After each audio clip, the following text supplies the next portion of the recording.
नमस्कार, रात के 10 बज चुके हैं। एबीपी न्यूज पर सत्य वचन के साथ हाजिर हूं मैं रोमाना इसार खान। तालिबान को अफगानिस्तान में कब्जा किए हुए 4 दिन पूरे हो गए और सिर्फ 4 दिन में ही उसकी क्रूरता सड़कों पर नजर आने लगी है। लेकिन चौथे दिन ही जनता तालिबान के खिलाफ उठ खड़ी हुई है। एक प्रांत पंजशीर है जो अब भी तालिबान की आंखों में शूल की तरह चुभ रहा है। लाख कोशिशों के बावजूद तालिबान पंजशीर को जीत नहीं पा रहा। तालिबान को डर भी यही है कि कहीं पिछली बार की तरह पंजशीर ही तालिबान की कब्रगाह न बन जाए, क्योंकि पंजशीर के लड़ाकों ने तालिबान के खिलाफ जंग का ऐलान कर दिया है। और सत्य वचन यह है कि एक बच्चा है जिसने अब भी तालिबान की नाक में दम कर रखा है। जी, बच्चा जिससे तालिबान डर रहा है। एक बच्चा है जिससे अफगानिस्तान अब उम्मीद कर रहा है। ये रिपोर्ट देखिए सत्य वचन में। जब समूचा अफगानिस्तान तालिबान की बंदूक की नोक पर झुक गया, तब एक बच्चा है जिसने अकेले ही तालिबान के खिलाफ जंग का ऐलान कर दिया। जब बड़े बड़े सूरमा तालिबान के हथियारों के आगे टिक नहीं पाए, हथियार डाल, तब एक बच्चा है जिसने तालिबान के क्रूर साम्राज्य के खिलाफ हथियार उठा लेने का ऐलान कर दिया। जिस तालिबान के आगे आधुनिक हथियारों से लैस अमेरिकी सैनिक तक ना टिक पाए, उस तालिबान के खिलाफ एक बच्चे ने बगावत का बिगुल फूंक दिया। जब तालिबान के टेरर के सामने तमाम अफगान लड़ाका या तो भाग खड़े हुए या तो तालिबान से जा मिले। एक बच्चा है जो कहता है तालिबान की नस्लों को मिटा दूंगा। जब सारी उम्मीदें टूटने लग गई, जब सारी आस तालिबान के आगे छूटने लग गई, ये एक बच्चा है जिसकी तरफ सिर्फ अफगानिस्तान ही नहीं पूरी दुनिया उम्मीद भरी निगाहों से देख रही है। आखिर इस बच्चे में क्या है? आखिर कौन है ये बच्चा जिससे पूरी दुनिया को उम्मीद है? आखिर क्यों इस बच्चे की तरफ पूरी दुनिया देख रही है? आखिर क्यों लग रहा है कि सिर्फ यही बच्चा तालिबान को हरा सकता है? तो जवाब है, ये कोई आम बच्चा नहीं, और ये बच्चा अब बच्चा भी नहीं, बच्चा बड़ा हो गया है, तालिबान के खिलाफ उठकर खड़ा हो गया है, क्योंकि वो कोई और नहीं, खूनी अफगान इतिहास के सबसे धाकड़ लड़ाका रहे पंजशीर के शेर अहमद शाह मसूद का बेटा अहमद मसूद है, जिसने खामोश हो चुकी तमाम आवाजों के बीच इंकलाब की आवाज को बुलंद कर दिया है और अमेरिका के अखबार वॉशिंगटन पोस्ट में लिखकर कह दिया है, मैं आज पंजशीर की घाटी से अपने पिता के नक्शे कदम पर चलने के लिए तैयार हूँ। मुजाहिदीन लड़ाकों के साथ लिखता हूँ जो एक बार फिर तालिबान के खिलाफ मुकाबले के लिए तैयार है। हमारे पास गोला बारूद और हथियार के भंडार हैं, जिन्हें हमने अपने पिता के समय धैर्य पूर्वक इकट्ठा किया है, क्योंकि हम जानते थे कि ये दिन आ सकता है। और फिर वो बच्चा जो पिता की उंगली पकड़कर चलना सीखा था, जिसने हथियारों और जंग के साये में पलना सीखा था, जिसने पिता से तालिबान के खिलाफ लड़ना सीखा था, वो अब तालिबान के खिलाफ निर्णायक लड़ाई के लिए तैयार है।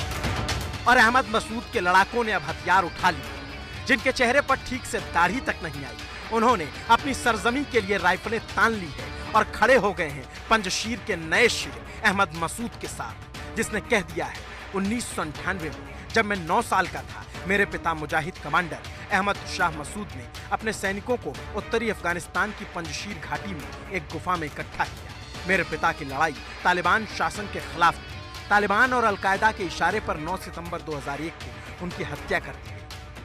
और ये लिखते हुए पंजशीर के शेर के बच्चे को अब न सिर्फ अपने पिता के हत्यारों का बदला लेना है, बल्कि उसे अफगानिस्तान को भी बचाना है, क्योंकि पंजशीर ही इकलौता गढ़ है जो बचा हुआ है तालिबान के आतंक से, जहां तक तालिबान अब तक पहुंच नहीं पाया। और बच्चे बच्चे को तालिबान के खिलाफ अब तैयार किया जा रहा है। और तालिबान के खतरे से बचाने के लिए अहमद मसूद अब अपने लड़ाकों को तैयार कर रहे हैं। उनके साथ मौजूद हैं कार्यवाहक राष्ट्रपति अमरुल्लाह सालेह, उनके साथ मौजूद हैं मंत्री बिस्मिल्लाह मोहम्मदी, और सब मिलकर एक ऐसी सेना तैयार करने में जुटे हैं जो पहले की तरह तालिबान को हरा सके, क्योंकि अब अहमद मसूद के कंधों पर वो जिम्मा है जो कभी उनके पिता अहमद शाह मसूद ने उठाया था, गुरिल्लों को इकट्ठा कर तालिबान को हराया। अहमद शाह मसूद ने अलग अलग मुजाहिदों के गुट को तालिबान के खिलाफ 90 के दशक में एकजुट किया था। अलग अलग कबीले थे, अलग अलग सरदार थे। जनरल अब्दुल रशीद दोस्तम, अब्दुल अली माजरी, बदरुद्दीन रब्बानी, हुसैन अंसारी, हाजी अब्दुल कादिर, करीम खलीली, ये तमाम अफगानिस्तान के कबीलों के सरदार और मुजाहिद थे जिन्हें अहमद शाह मसूद ने एकजुट किया था। इन सब ने मिलकर एक गठबंधन बनाया नॉर्दर्न अलायंस, और नॉर्दर्न अलायंस ने अमेरिका के साथ मिलकर 2001 में तालिबान को मात दी और आगे चलकर वो मुख्यधारा की राजनीति में शामिल हुए और 20 साल शांति से सरकार चलती रही आजादी के साथ। लेकिन अमेरिका के जाने के बाद अब फिर से तालिबानी आक्रांताओं ने देश को कब्जे में ले लिया है। तो एक बार फिर से सभी कबीलों को एकजुट करने की जिम्मेदारी शाह मसूद के बेटे अहमद मसूद पर है और वो वॉशिंगटन पोस्ट में लिखते हुए दुनिया को आगाह करते हैं कि तालिबान अकेले अफगान लोगों की कोई समस्या नहीं है। तालिबान के नियंत्रण में अफगानिस्तान निसंदेह कट्टरपंथी इस्लामी आतंकवाद का गढ़ बन जाएगा। यहाँ एक बार फिर लोकतंत्र के खिलाफ साजिश रची जाएगी। चाहे कुछ भी हो जाए, मेरे मुजाहिदीन लड़ाके और मैं अफगान स्वतंत्रता के अंतिम गढ़ के रूप में पंजशीर की रक्षा करेंगे। हमारा मनोबल बरकरार है। हम अनुभव के साथ जानते हैं कि हमें क्या करना है, लेकिन हमें और अधिक हथियार, अधिक गोला बारूद और अधिक आपूर्ति की आवश्यकता है। यानी एक तरफ वो लड़ाकों को एकजुट कर रहे हैं और दूसरी तरफ बाहरी दुनिया से तालिबान के खिलाफ मदद मांग रहे हैं। और अफगानिस्तान के पत्रकार भी मानते हैं कि अगर मदद हुई तो उनमें वो मादा है जो तालिबान को मात। क्या अहमद मसूद तालिबान को हरा सकता है? जी हाँ, आपको मैं बता दूं कि पंजशीर में इस वक्त इतना असलहा है कि वो कई साल तक पाकिस्तान के खिलाफ और पाकिस्तान का जो ये टट्टू हैं तालिबान, इनके खिलाफ लड़ सकता है। और ये तालिबान को खुद भी पता है कि ये अहमद शाह मसूद का बेटा है और ये लोग पंजशीरी लोग हैं और इनको हराना तालिबान के लिए इतना आसान नहीं है। अगर दुनिया इनको सिर्फ इकोनॉमिकली सपोर्ट कर ले तो बाकी असलहे की कोई कमी नहीं है उनके पास। यानी सभी को उम्मीद है कि पंजशीर की घाटी के शेर एक बार फिर से उठ खड़े होंगे। तालिबान के आतंक से ज्यादा उनके हौसले बड़े होंगे, क्योंकि पंजशीर पूरे अफगानिस्तान का इकलौता ऐसा प्रांत है जिसे तालिबान अब तक छू नहीं पाया है। यहाँ सारी एंटी तालिबान फोर्सेस जमा हो रही, बस दुनिया उनका साथ दे जाए। और आज नहीं तो कल दुनिया को साथ तो देना ही पड़ेगा, क्योंकि तालिबान आतंक की बात करता है और मसूद लोकतंत्र की, वो लोकतंत्र जिसके लिए उनके पिता ने कुर्बानी तक दी। और अहमद शाह मसूद तो वो थे जिन्हें पश्चिमी देशों का हमेशा समर्थन रहा, यहाँ तक कि वो यूरोप भी गए और वहां पर यूरोपीय संसद से अमेरिका को लादेन के लिए आगाह किया। लेकिन अमेरिका ने तब नहीं सुनी और नतीजा 9/11 के तौर पर उसे भुगतना पड़ा। और अगर दुनिया चाहती है कि ऐसा कुछ भविष्य में ना देखना पड़े तो उन्हें पंजशीर के अहमद मसूद और कार्यवाह राष्ट्रपति अमरुल्लाह सालेह का साथ देना ही पड़ेगा, क्योंकि अफगान जनता ने अब अमरुल्लाह सालेह के कहने पर बगावत शुरू कर दी है। तालिबान के झंडे को नकार कर जगह जगह अफगानिस्तान के झंडे आज लहरा दिए गए। अफगानिस्तान के बहुत हिस्सों पर अभी तालिबान के खिलाफ बगावत शुरू हो गई है और आपको पता है कि अफगानिस्तान के मुख्तलिफ शहरों में नेशनल फ्लैग को लहराया गया है और तालिबान की फ्लैग को रिजेक्ट किया गया है। तो ये खुद एक बगावत है तालिबान के खिलाफ। ये तालिबान को पता होना चाहिए कि वो लोग नहीं है 20 साल पुरानी जो जुल्म भी उन पे करे ये चुप रहेंगे। ये जदीद दौर के जवान हैं कि तालिबान के खिलाफ कोई भी कदम उठा सकती है। यानी अफगानिस्तान की जनता में जुनून है। इकलौती उम्मीद के तौर पर अहमद मसूद अपनी विरासत को बचाए हुए हैं। काबुल पर कब्जा होने के 4 दिन बाद भी अब तक उनका गढ़ पंजशीर सुरक्षित है। तालिबान अब तक यहाँ घुसने की हिम्मत नहीं कर पाया, लेकिन पंजशीर चारों तरफ पहाड़ों से घिरा है। किसी देश की सीमा पंजशीर से नहीं सकती है तो डायरेक्ट मदद नहीं हो, लेकिन अगर दूसरे तरीकों से बाहरी दुनिया यहाँ मदद कर तो फिर अहमद मसूद के लड़ाके न सिर्फ अपना गढ़ बचाए रखेंगे बल्कि तालिबान को नीचे उतर कर तगड़ी चोट भी कर सकते हैं, क्योंकि उनके साथ बाकी लड़ाके भी आने को तैयार हैं। और आपका जो सवाल है कि क्या दोस्त तुम दोबारा यूनाइटेड फ्रंट को ज्वाइन कर सकते हैं, तो मैं आपको बता दूं कि न तनहा दोस्तम बल्कि अता मोहम्मद नूर भी यूनाइटेड फ्रंट को दोबारा ज्वाइन करेंगे। इस सिलसिले में उनसे मुज़ाकरात जारी हैं। उनको दोबारा देश लाने के लिए वो एक बात कर रहे हैं। तो जी हाँ, वो यूनाइटेड फ्रंट को हतमी वो ज्वाइन करेंगे।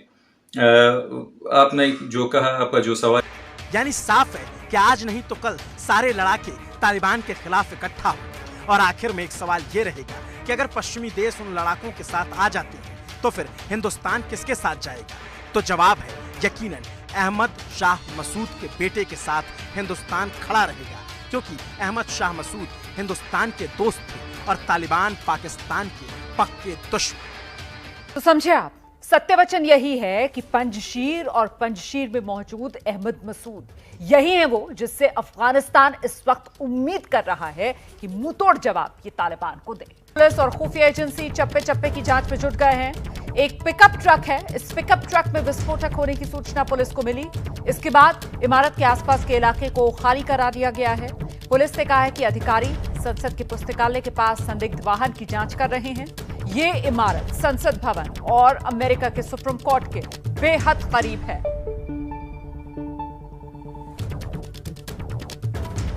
तो अमेरिकी संसद भवन के पास ट्रक में विस्फोटक होने की खबर। अमेरिकी पुलिस और खुफिया एजेंसी जांच में जुटी है। इलाके को खाली करा लिया गया है और अब जांच की जा रही है।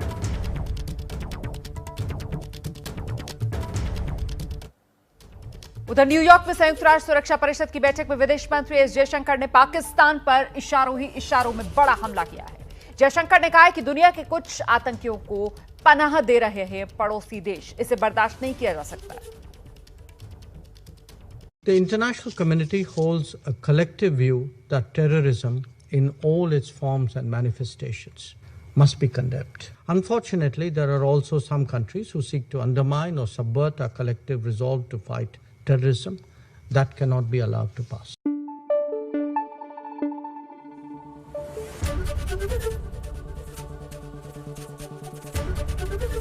ABP News आपको रखे आगे।